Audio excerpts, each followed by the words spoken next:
has impacted my life is definitely social media. I think we are the generation when social media was first introduced. You know, back then we had a simple, the idea of having, for example, Facebook was just to connect with your colleagues or your former colleagues or your former classmates or whatnot. And with the idea of platforms like Instagram as well, those were places where you want to go ahead and put your, it's like sort of your digital album where whatever you do, you know, post up, you just go. But now, social media has completely changed our daily lives. That's where we get our news. That's where we do business. That's where we communicate with most of our friends from overseas. A lot of perks of social media, shopping as well. But that is for us. We are adults who can think, sometimes think, on how to use social media. But what about kids who are very, very impressionable? I remember when I was growing up, right, I would binge TV, and everything I did reflected of what I saw. So for example, if I saw this this lady who can jump 10 stories and not injure herself, I would emulate that. So I would think that kids nowadays would probably do the same with social media, no? They probably do the same. They probably upload someone doing the same thing. So this whole landscape is very wide. And of course, we want to learn about this, and we want to actually talk to our guests about this. And even researchers have come forward and said that, okay, look, there are benefits, there are not so good benefits as well, but at the end of the day, it reflects the parents and reflects the kids also as well. We are talking about children versus social media, and to help us understand this topic altogether, what is the, I wouldn't say required age, but rather safe age for them to start using social media? Some of the few questions that we'll be talking about on today's show. We brought into the studio, we have SIRAJ JALIL, who is the president of Malaysia's Cyber Consumer Association, MCCA. Welcome to the show. Hi. Mr. SIRAJ, first and foremost, Zoe. Is the topic correct or not? Children versus social media. The topic, yeah, but actually we should discuss it maybe 10 years ago. Oh my God. Yeah. We are late. I would agree. We are young that time. We should be explained about this at early stage of when comes the entrance of the age of social media. Now we are hyped with the AI. But it's okay, never too late, because we always have the new generation of children. In my person, I have 4 kids. Okay. My eldest son is 12 years old, and the youngest one is 2 years old. So 4 of them exposed with social media, at least YouTube. And in conjunction of pandemic COVID-19, all schools in Malaysia promoted with term PDPR. Online learning. Online learning. So it cannot avoid from using WhatsApp. So basically, when it comes to social media, maybe we should be explain about what is the definition of social media itself. Is it WhatsApp part of social media? Is it YouTube also part of social media? Or is it Google itself also social media? And then people start to think about it. So that's why for the children, we cannot stop them from using internet. But the internet itself consists a lot of things. And the positive and negative are there. But the parents' role and children are two group segment that must be briefly or must be educated with certain information so that we can understand as adults, we know how to teach the children, and the children itself must educated with a good digital literacy. The chances are, right, Zoe, if you're a parent yourself and you take away your kid's device, they'll be like, oh, mommy, you're not cool, man.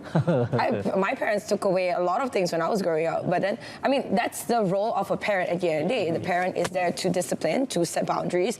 I can say this now because, you know, I'm already 31, so I am a bit more understanding of why my parents were strict in certain things. Like last time, I hated the fact that why do I have to sleep at 10 p.m.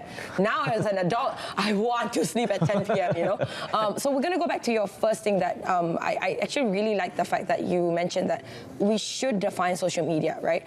To me, social media is Facebook, YouTube, any platform that requires me to socialize digitally. But for you yourself, what is the definition of social media? Because you included Google and you included WhatsApp in your definition or your terms. Basically, we just pick that 2 words, social and media. Media, from the layman term, we can understand that through the internet connectivity, it produced the entertainment for you to basically to spend your time, get some leisure time there. And the social, where the socializations of now we are physical, we are chit-chat together.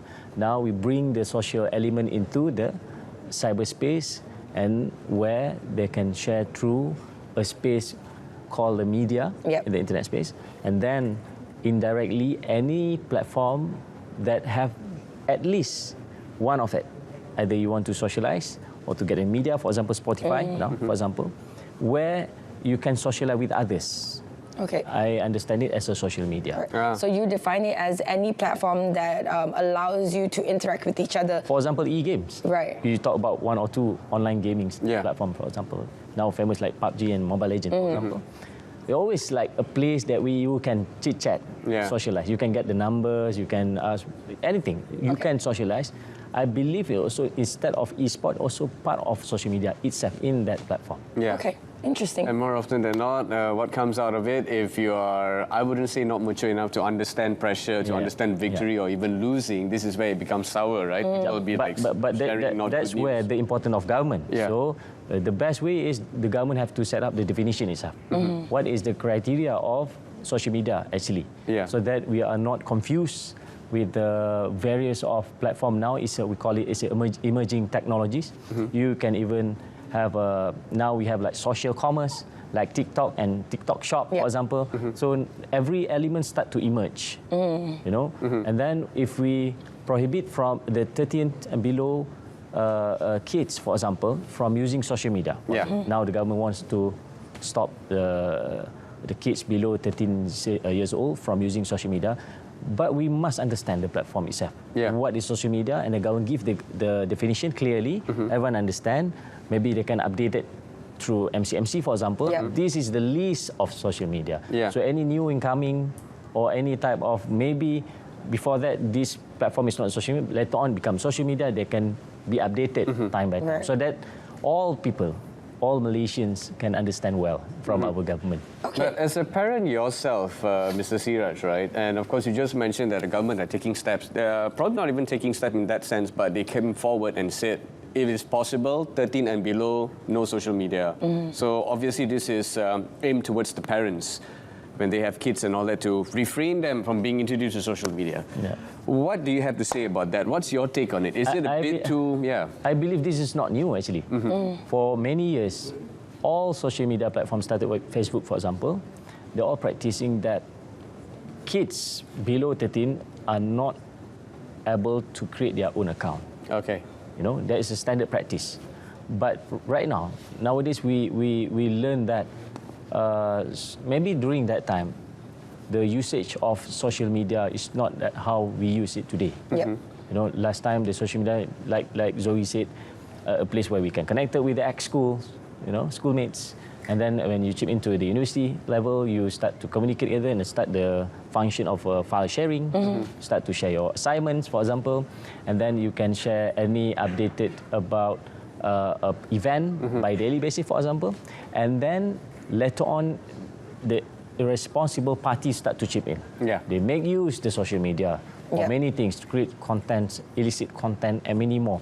So this is beyond a government's power to control, for example, because some of social media, they don't even have base in our country. Like Facebook, yes, but some other not. They don't have the base in our country. So a lot of limitation on regulation. So later on, the social media become like mass of problematic, like with scam, for example. A lot of scammers inside make use of social media.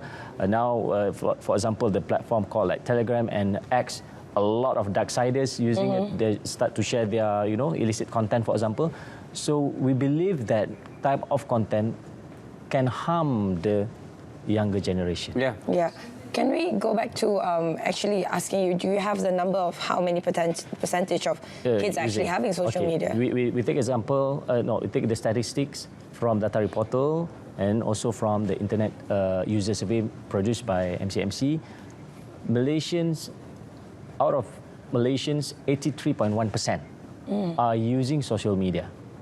And there is no specific figures, research about 13 and below using social media.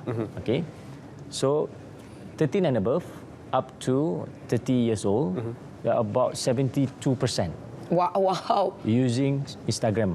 Wow. From that 80%, it's 70. 83% is the total out of 30 million users. So I take a sample of like Instagram. Most of younger generation still using Instagram. They are not familiar with Facebook. Yeah. So the major parts of social media, majorly including us, 72% using Instagram. All right. So we take that example where at least if they are using only Instagram, also a social media, it represents a huge number that if that size of percentage replicate for the kids below 13 years old. Oh. You know, so because like behavior, the measure you use it, so indirectly they think it's not wrong to give it. You can use Instagram, it's safe, and even you can see most of Malaysian artists that have kids, you know, some of it. So even some got millions followers. Yeah, they we're not use gonna, Instagram. Yes, a million followers. Not gonna name any names, but we have a lot. I mean, y'all know who we're talking about, right? In terms of these kid influencers. Yeah, they even create a specific account for their son or their daughter. You know? So it reflects to the other kids. Maybe not that same age, maybe the range between 13 years old, so that inspiring them to become like influencer also maybe.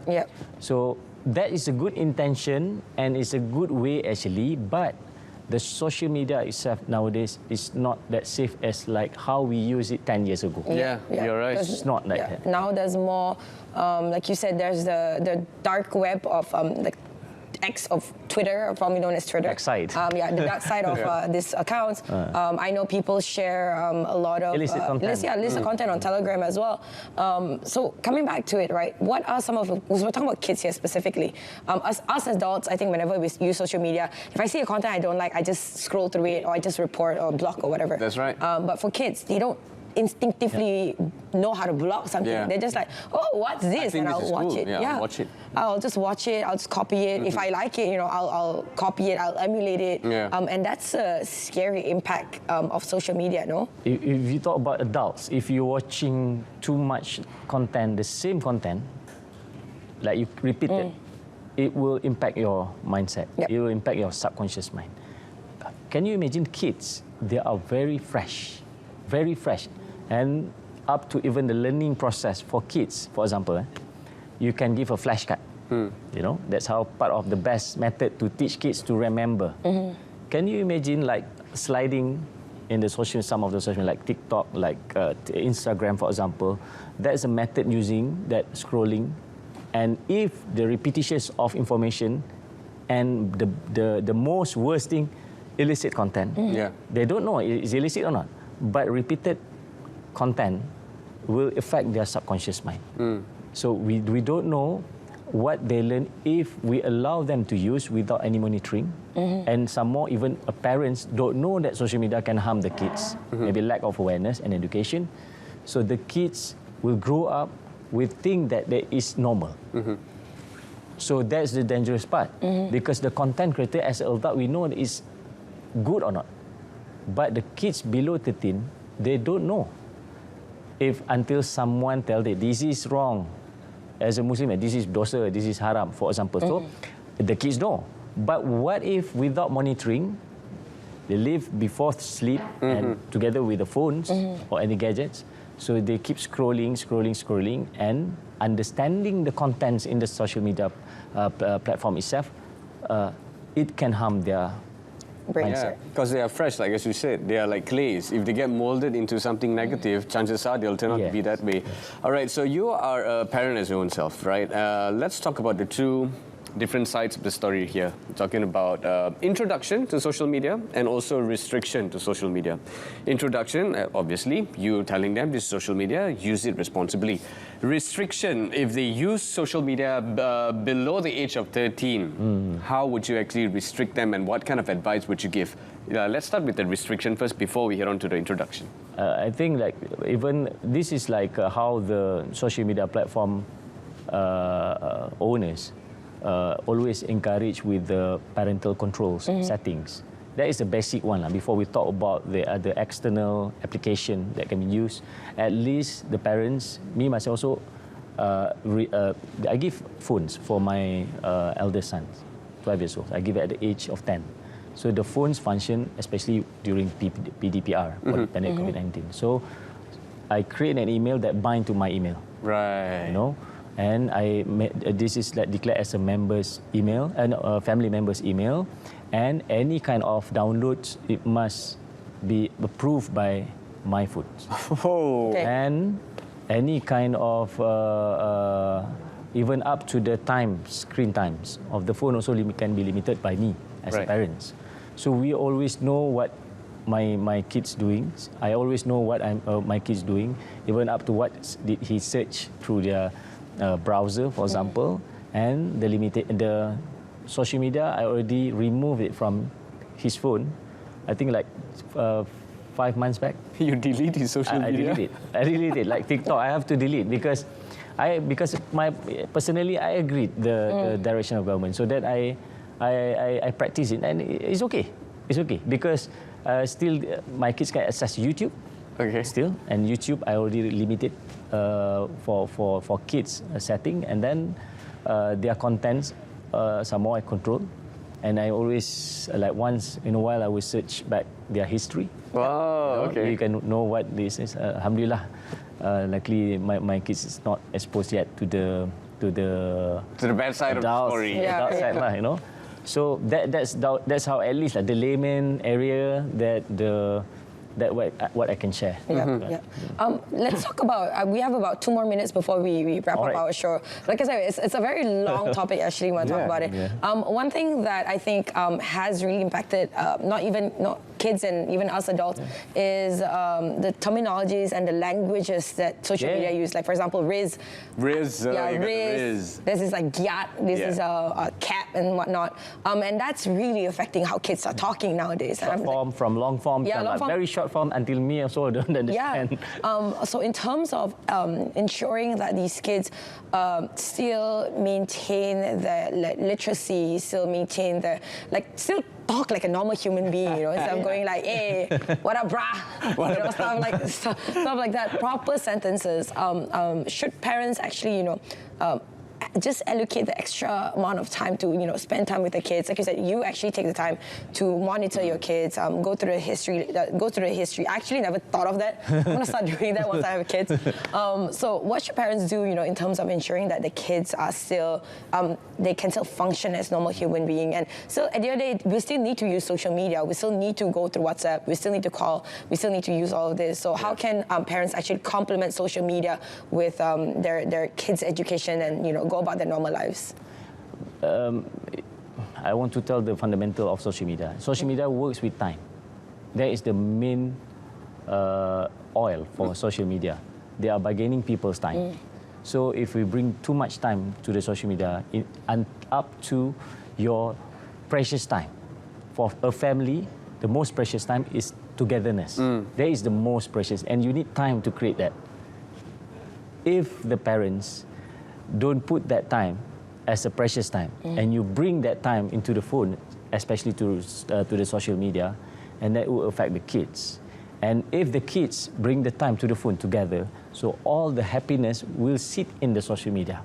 So the family itself don't have time, the quality time it is. So that's why in teaching this, we call it digital literacy. Parents, sometimes they want to learn where they should learn about the digital literacy. That's why part of the effort from Malaysia Cyber Consumer Association, we urge the government through Ministry of Education at least give a compulsory education, especially digital literacy in the primary school. In the subject itself. In either it like CC PAN, we call it is a sub-subject, but at least there must be a digital literacy in the primary school, started in any generation. Maybe this year, maybe next year, we don't know. But from there, at least it becomes awareness part for the kids. Go back home. In the school, I learn about you must spend time together. Please keep the phone away. I want to spend time with your dad, with my dad and my mommy, for example. So it's the value of human that we must realize it. And then indirectly, all the types of like parental control things, you can will learn come it everywhere. together. Yeah. All right. So unfortunately, ladies and gents, we're really running out of time already. Producers screaming in our ear. But hopefully, this is not a thing that only parents should be aware of. The government is, currently putting some laws in place, some suggestions in place. It's really up to every single one of us. So brother, sister, if you're an older brother, older sister, please do monitor the activity of your younger siblings as well. That's right. On top of whatever your parents are doing. So yeah. All right. Thank you so much, Mr. Siraj, for being here with us. He's the president of Malaysia Cyber Consumer Association, MCCA. We thank you once again for being here.